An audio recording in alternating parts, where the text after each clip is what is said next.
টমি কচ্ছপের উড়ন্ত সাইকেল। এক ছিল টমি, সে ছিল ছোট্ট এক কচ্ছপ। টমির একটা ছোট্ট বাড়ি ছিল একটা পুকুরের ধারে।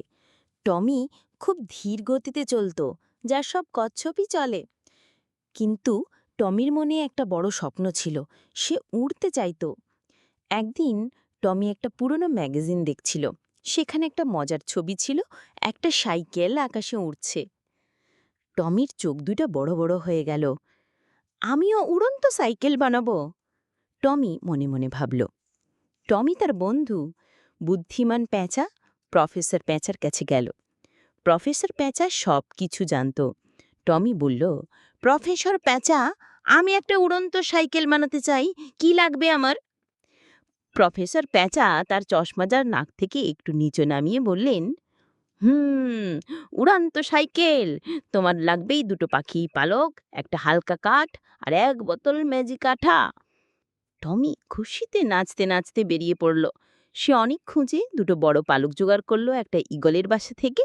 তারপর একটা গাছের ডাল থেকে হালকা কাঠ নিল, আর একটা পুরনো দোকান থেকে পেল এক বোতল ম্যাজিক আঠা।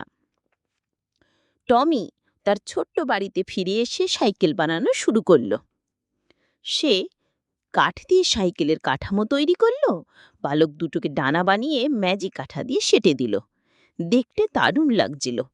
পরের দিন সকালে টমি তার নতুন উড়ন্ত সাইকেল নিয়ে পুকুরের পাড়ে এলো।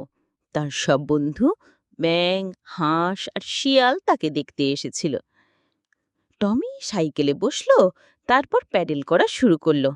প্রথমে সাইকেলটা একটু নড়ল, তারপর একটু উপরে উঠল, আর হঠাৎ করেই ঘ্যাচং করে একটা আওয়াজ করে সাইকেলের পেছনের চাকাটা খুলে গেল।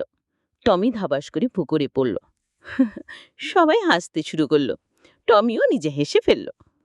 সে মাথা ঝাঁকিয়ে বলল, প্রথম চেষ্টা সবসময় সফল হয় না। টমি আবার সাইকেল বানাতে লাগলো, এইবার আরো মজবুত করে। সেই সাইকেলে আরো শক্ত চাকা লাগালো, আর ডানার নিচে একটা ছোট পাখা বসালো যাতে বাতাস কাটে। এইবার যখন টমি সাইকেল নিয়ে এলো, সবাই অধীর আগ্রহে অপেক্ষা করছিল। টমি সাইকেলে বসলো, প্যাডেল করলো, আর এইবার সাইকেলটা উঠতে শুরু করলো। প্রথমে একটু নিচে, তারপর একটু ওপরে। টমি আকাশে উঠছিল।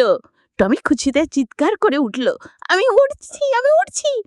তার বন্ধুরা নিজে থেকে হাততালি দিচ্ছিল। টমি তার উড়ন্ত সাইকেলে করে সারা পুকুর আর মাঠ খুলে বেড়ালো।